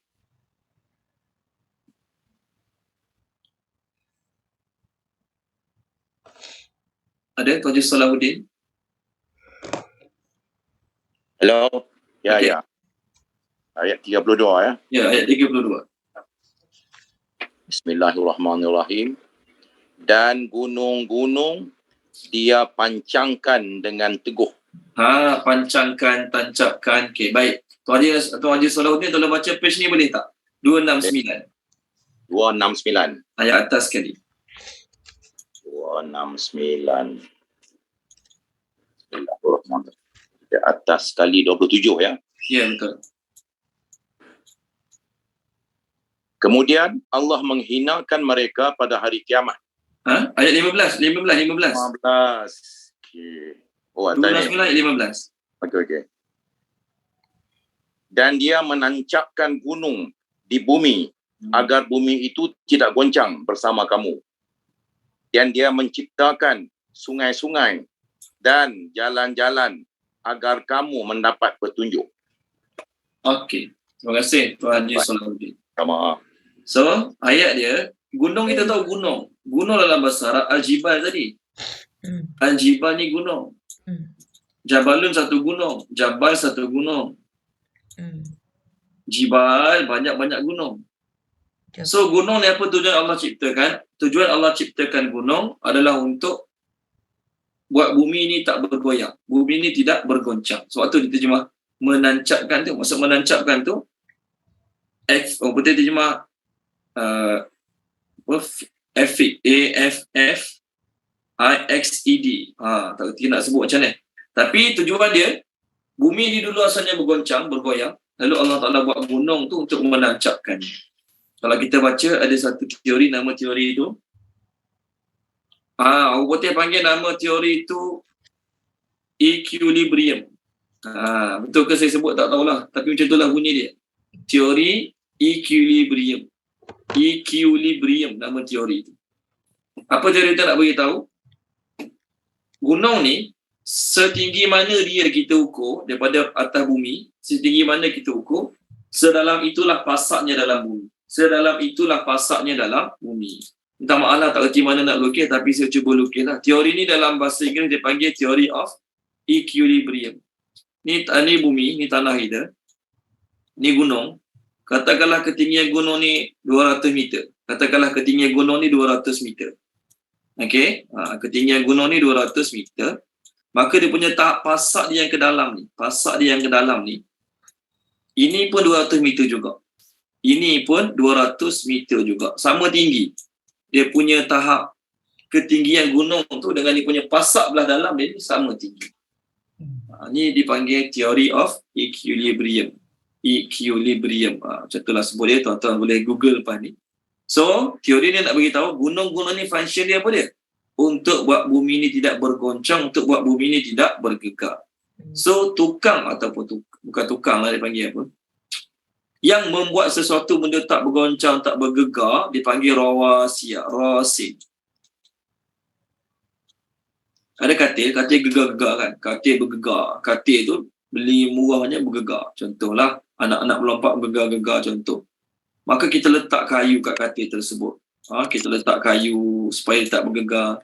Jadi kayu-kayu yang kita letak pada katil tersebut untuk tidak buat katil itu bergegar namanya rasin dalam bahasa Arab. Sifat sesuatu yang digunakan untuk buat benda tidak bergegar dipanggil rasin. Jadi gunung dalam bahasa Arab namanya bukan rasin. Gunung dalam bahasa Arab namanya adalah jibal. Habis itu, kenapa dipanggil rawasin? Kerana sifat gunung tu, apa sifat dia, apa tujuan dia untuk bantu tanah supaya tak bergegar. Bantu tanah supaya tidak bergegar. Sebab tu dipanggil rawasin ataupun rawasiyah. Okey. Jadi tuan-tuan dan puan-puan, mula-mula Allah cerita pasal langit, apa kelebihan ataupun nikmat manusia yang ada pada langit? Cahaya siang, cahaya malam. Kegelapan malam, cahaya siang. Itu daripada langit. Kemudian Allah Ta'ala cerita pula tentang bumi, tanah. Apa rezeki yang Allah Ta'ala bagi daripada tanah? Keluarnya air daripada tanah dan juga keluarnya rumput-rumput. Keluarnya tanaman-tanaman untuk manusia makan, untuk orang makan, untuk binatang makan. Kemudian, last sekali, Allah Ta'ala cerita tentang gunung-gunung. Allah Ta'ala cerita tentang gunung-gunung. Kenapa Allah Ta'ala cerita tentang langit, bumi, gunung? Kerana orang Arab, apa kebiasaan mereka? Orang Arab ni apa mereka punya kebiasaan? Kebiasaan orang Arab travel. Kebiasaan orang Arab suka travel kan? Bila mereka travel, kadang-kadang mereka travel seorang-seorang. Ataupun travel 2 orang, 3 orang. Takkan nak berborak, tak berhenti-berhenti. Ada masa mereka tak borak. Ada masa mereka dipanggil apa? Mereka menikmati pemandangan dalam perjalanan. Jadi masa mereka menikmati pemandangan dalam perjalanan, apa yang mereka nampak? Apa mereka nampak? Tengok atas, nampak langit. Tengok bawah, nampak tanah. Tengok depan, nampak gunung. Betul Langit, tanah, gunung. Ni orang Arab biasa nampak yang biasa travel. Betul? Betul. Dan ada satu lagi, tuan-tuan dan puan-puan, dalam surah Al-Ghashiyah. Langit, gunung, tanah, ada tambah satu lagi. Tahu tak apa dia? Unta. Dalam surah Ghashiyah, unta. Kenapa orang Arab kalau mereka travel, tengok unta, tengok langit, tengok gunung, tengok tanah. Itu 4 perkara yang mereka akan tengok. Tolong terjemahkan dia boleh. Puan Nur Zakiyah boleh tak? Surah Ghashiyah. Page 592. 17, 18, 19, 20. Tadi dah baca dah 20. Kita ulang balik je. 17, 18, 19, 20. A'udzubillahi minasyaitonirrajim. Maka tidakkah mereka memerhatikan bagaimana diciptakan seekor unta, dan langit bagaimana ditinggikan, dan gunung ganang bagaimana ditegakkan, dan bumi bagaimana dihamparkan.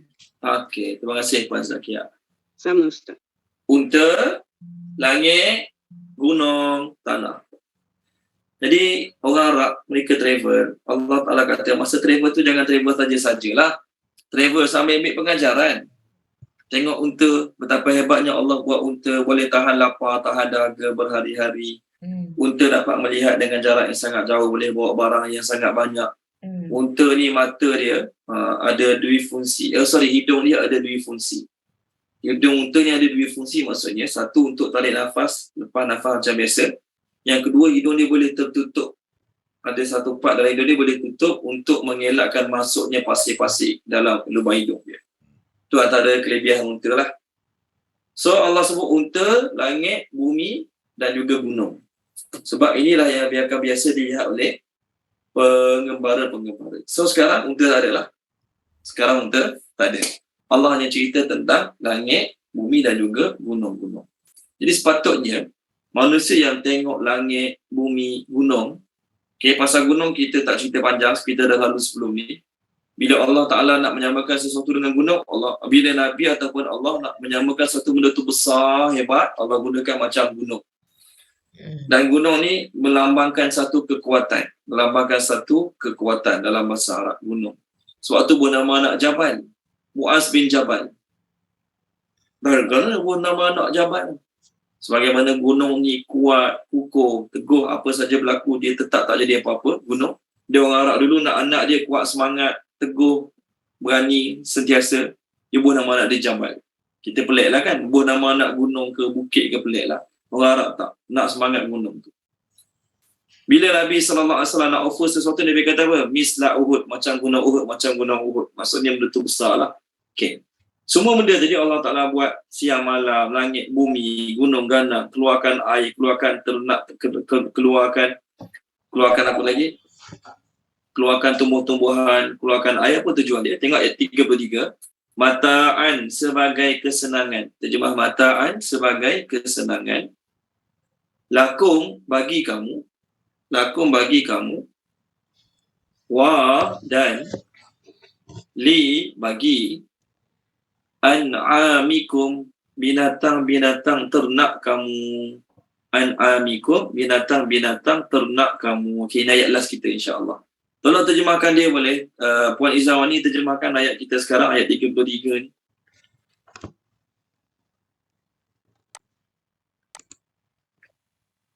Bismillahirrahmanirrahim. Sebagai kesenangan bagi kamu dan binatang-binatang kamu.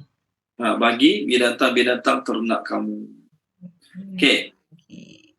Terima kasih Puan Izawani. Tadi awal-awal kita dah beritahu tujuan Allah buat langit, bumi, gunung, air, apa tadi?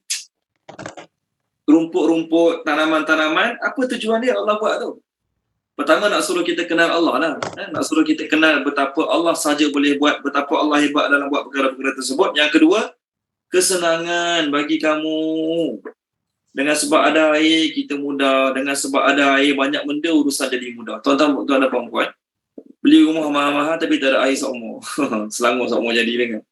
Beli rumah mahal-mahal, sewa rumah mahal-mahal tapi air tak ada seumur. Senang tak hidup? Tak senang hidup. Sebab tu, tuan-tuan dan puan-puan, Allah cabar, Allah tanya orang yang sombong belagak ni. Kan, dia belagak sebab dia kaya, dia belagak sebab dia ramai pengikut, dia belagak sebab dia macam-macam lagi kan. Sorry, bukan ini. Allah Ta'ala tanya orang-orang yang sombong belagak ni. Allah kata, kamu rasa kamu kuat, kamu rasa kamu hebat. Allah sekat air. Tolong baca dia boleh? Tolong baca ayat akhir surah Al-Mulk. Ayat akhir surah Al-Mulk. Kita baca Al-Mulk setiap malam kan. Sekarang banyak wajib surah baca Al-Mulk setiap malam. Boleh tak tuan? Tolong baca ayat akhir surah Al-Mulk. Muka surat 564. Ayat 30. Ya. Ayat 30. Ayat 30.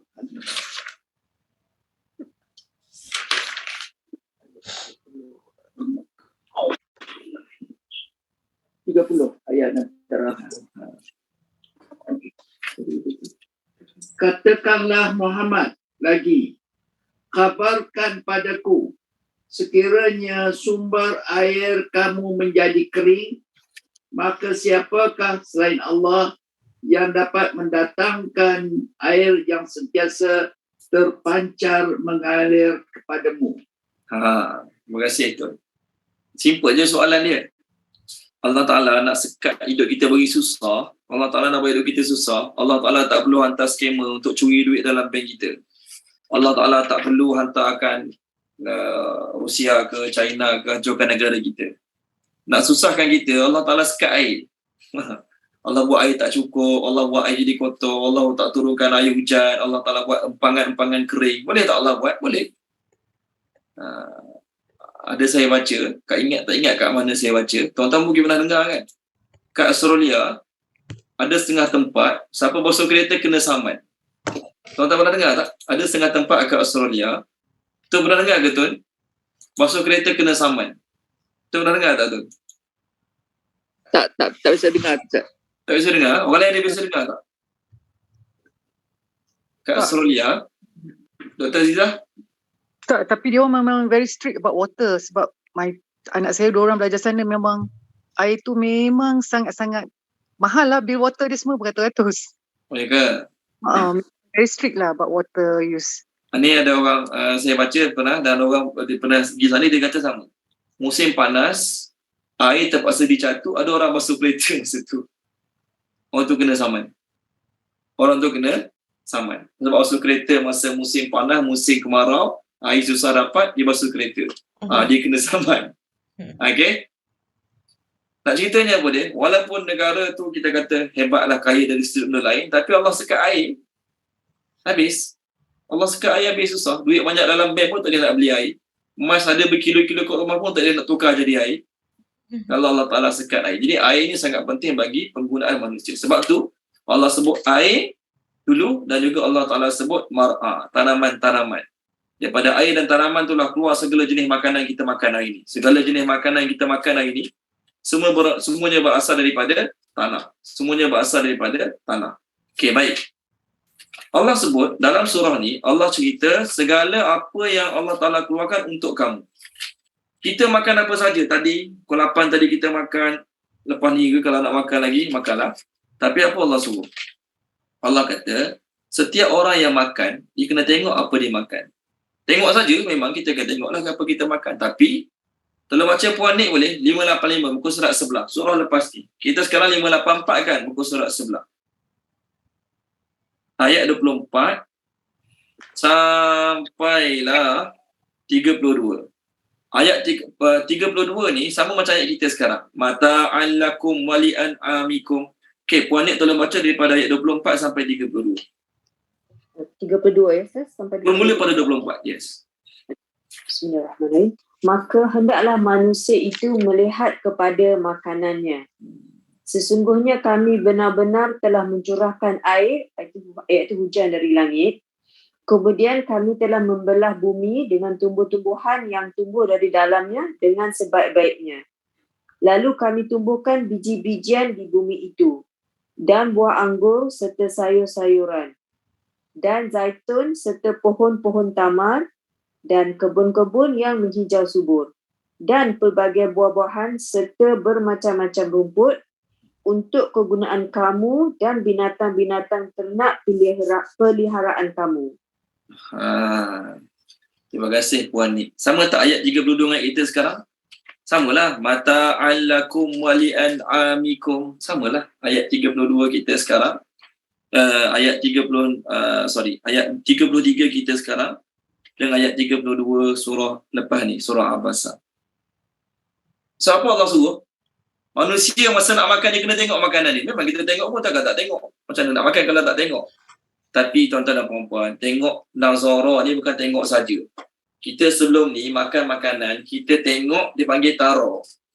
Kita tengok makanan, wah menariknya. Kita pun terus bincang. Macam mana nak buat makanan ni? Oh, kena beli santan, kena beli ni, kena tomato, kena chili sauce, kena ni. Tu je. Tu kita boleh tengok makanan sebelum ni. Tapi tak, Allah suruh tengok dalam lagi. Daripada mana asal makanan tu? Daripada mana hasil tanaman makanan tu sampai pada kita? Kalau kita kaji, kita apa dia panggil, cari dia punya sos dia, sumber kaji, kita akan dapati semuanya datang daripada Allah Ta'ala. Macam mana Allah Ta'ala bagi benda tu pada kita, makanan tu pada kita? Allah Ta'ala turunkan air hujan. Allah sekat hujan, Allah keringkan air laut, keringkan air sungai. Keringkan semua takungan-takungan air, lombor-lombor Allah Ta'ala keringkan. Dapat tak kita makan macam mana kita makan sekarang? Dapat tak kita makan macam mana kita makan sekarang? Tak dapat. Sebab tu makanan kita makan, apa doa Nabi ajar?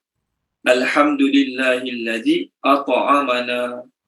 Segala puja bagi Allah yang bagi makan pada kami walaupun kita beli dengan duit gaji kita, walaupun orang belanja kita makan, contoh. Walaupun kita dapat makanan free, contoh. Orang belanja kita makan, kita pergi surau ada orang bagi makan, ada orang tolong masakkan, macam-macam lah sumber daripada kita dapat.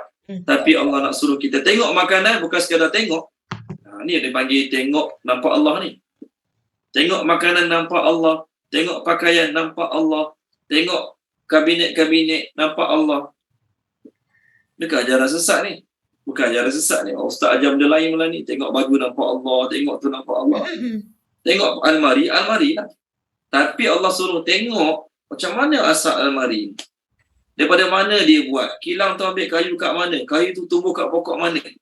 Pokok jenis apa. Siapa yang tumbuhkan? Allah. Jadi setiap sesuatu tuan-tuan dan puan-puan, setiap sesuatu Allah buat nikmat bagi kita. Mataan, kesenangan bagi kamu. Tapi dalam masa yang sama juga Allah suruh tengok. Dia memang kita tengok. Tapi maksudnya, tengok sambil fikir dengan mendalam, siapakah yang memudahkan benda-benda tu sampai pada kamu. Ya, kita mudahlah beli nasi terus sampai nasi. Order Grab, order Foodpanda terus sampai. Takkanlah setiap benda, semua orang Allah nak suruh tanam sawah padi, semua orang kena tuai padi, semua orang kena simpan padi. Tak ada semua orang kena buat kerja tu. Kita yang tak buat kerja tu terus senang dapat makanan pada kita hari ni. Jadi kita makan, tapi cakap pada diri kita sebelum makan ke, selepas makan ke, macam mana makanan yang boleh sampai pada aku. Allah Ta'ala yang mudahkan, Allah Ta'ala yang bantu, Allah Ta'ala izinkan makanan ini sampai pada aku. Kalaulah Allah Ta'ala nak sekat makanan, Allah Ta'ala bagi kemarau. Allah Ta'ala bagi kemarau. Okey? Ada pendapat mengatakan kemuncak bagi kesusahan bagi sesuatu tamadun, kemuncak bagi sesuatu tamadun adalah kemarau selama 7 tahun. Selama 7 tahun. Sebab tu dalam kisah Nabi Yusuf kan, kisah Nabi Yusuf, Allah cakap, Allah Ta'ala tunjuk dalam mimpi raja tu. Raja tu bermimpi 7 ekor lembu gemuk memakan 7 ekor lembu kurus. Terbalik. 7 ekor lembu kurus makan 7 ekor lembu gemuk. Maka Nabi Yusuf AS takwil mimpi itu. 7 tahun lepas ni 7 tahun subur gila-gila punya. Lepas pada tu berlakulah 7 tahun kemarau yang amat dahsyat. Nabi Yusuf suruh simpan stok makanan. Okey. Zaman Nabi Muhammad SAW, Allah Ta'ala hanya bagi kemarau 3 tahun. Allah Ta'ala hanya bagi kemarau 3 tahun pada penduduk kota Mekah. Lalu mereka mula menghadapi krisis makanan. Tengok surah An-Nahli boleh? Surah An-Nahli. Tolong baca dia surah An-Nahli ni Puan Izian Wahida. Boleh tak Puan Izian Wahida? Boleh. Saya cari muka surat sekejap.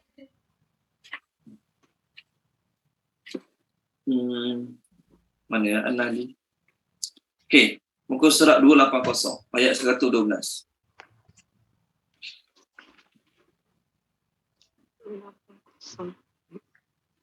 Bismillahirrahmanirrahim. Dan Allah telah membuat suatu perumpamaan dengan sebuah negeri yang dahulunya aman lagi tenteram. Rezeki datang kepadanya melimpah ruah dari segenap tempat, tetapi penduduknya mengingkari nikmat-nikmat Allah. Kerana itu Allah merasakan kepada mereka pakaian kelaparan dan ketakutan disebabkan apa yang selalu mereka perbuat. Okey, baik. Terima kasih Puan Izian. Dalam surah Quraisy, alladhi at'amahum min ju' wa amanahum min khauf. Allah yang beri makan mereka daripada sebarang kelaparan dan memberi keamanan pada mereka daripada sebarang ketakutan. Asalnya orang Mekah ni tak ada masalah bab makanan, tak ada masalah bab keamanan. Tapi oleh kerana mereka kufur pada Nabi Muhammad SAW, Allah susahkan pemakanan mereka, Allah Ta'ala susahkan, Allah Ta'ala buat mereka tidak lagi berasa aman. So, berapa lama Allah timpakan kemarau pada mereka? 3 tahun. 3 tahun. 3 tahun tu tak ada ayat Quran lah, tapi dalam tafsir 3 tahun. Begitu juga Fir'aun, sebelum ni mereka hidup dengan aman, subur kat Mesir. Tapi oleh kerana mereka kufur pada Nabi Musa, Allah Ta'ala nak susahkan mereka, Allah Ta'ala bagi kemarau 3 tahun. 3 tahun kemarau. Tolong baca dia surah Al-A'raf. Surah Al-A'raf. Tolong baca surah Al-A'raf. Puan Maisarah boleh? Surah Al-A'raf. Surah Al-A'raf, saya cari sekejap muka surat. Ini pasal Nabi Musa dengan Fir'aun. Muka surat 163. Sorry, 165. 165, tolong baca, Puan Maisarah. 165 ayat 130. Dan sungguh kami telah menghukum Fir'aun dan kaumnya dengan mendatangkan musim kemarau bertahun-tahun dan kekurangan buah-buahan agar mereka mengambil pengajaran. Okey. Terima kasih Puan Maisarah. Bertahun-tahun. Dalam tafsir tulis 3 tahun. 3 tahun. Jadi, ulama-ulama tafsir mengatakan Allah Ta'ala nak susahkan kehidupan sesuatu puak, satu generasi, Allah Ta'ala hanya bagi kemarau 3 tahun. Itu kemuncak dia 7 tahun. Tapi untuk Allah Ta'ala benar-benar susahkan satu tempat 3 tahun. Kita kat Malaysia ni tak pernah lagi berlaku kemarau 3 tahun. Pernah, wallahualam. Tuan-tuan mungkin ada pengalaman ke sebelum ni. Tapi ada setengah-setengah negeri yang kadang-kadang 7-8 bulan tak dapat hujan. Banyak empangan-empangan dah kering. Ada. Sampai panggil pelajar-pelajar tahfiz buat semayang ajak minta hujan. Contohlah. Ni sekadar contoh. Pernah berlaku sebelum ni. Jadi walaupun negeri tu berlaku kemarau 7-8 bulan, negeri lain banyak lagi air. Boleh hidup lagi. Tapi kalau Allah buat 3 tahun tak hujan. 3 tahun tak hujan tuan-tuan dan puan-puan, maka betul-betul lah Allah Ta'ala nak susahkan satu negeri, satu kampung tersebut. Okay. So minggu depan kita sambung tentang An'am. Tuan-tuan dan puan-puan, Allah Ta'ala kata Allah bagi air, Allah bagi tanaman untuk kesenangan kamu dan An'am. Di minggu depan ingatkan saya sebelum saya mula masuk ayat baru. Perkataan Al-An'am adalah untuk 4 jenis binatang. Lembu, unta, kambing, biri-biri. Itu Al-An'am. Jadi kita refer dalam surah Al-An'am. Perkataan binatang-binatang tadi dipanggil Al-An'am. Tahu tak kenapa? Kerana berasal pada perkataan ni'amun. Apa makna ni'amun? Nikmat. Alhamdulillahirabbil alamin hamdan yuafi ni'amahu wa yukafi'u mazidah. Ni'amun ni nikmat-nikmat. Kerana terlalu banyak nikmat yang Allah Ta'ala bagi pada Al-An'am. Terlalu banyak nikmat yang Allah Ta'ala bagi pada Al-An'am. Sebab tu tuan-tuan dan puan-puan, nikmat air, nikmat tanam-tanaman Allah bagi untuk mudah kita dan untuk mudah binatang-binatang ternakan makan.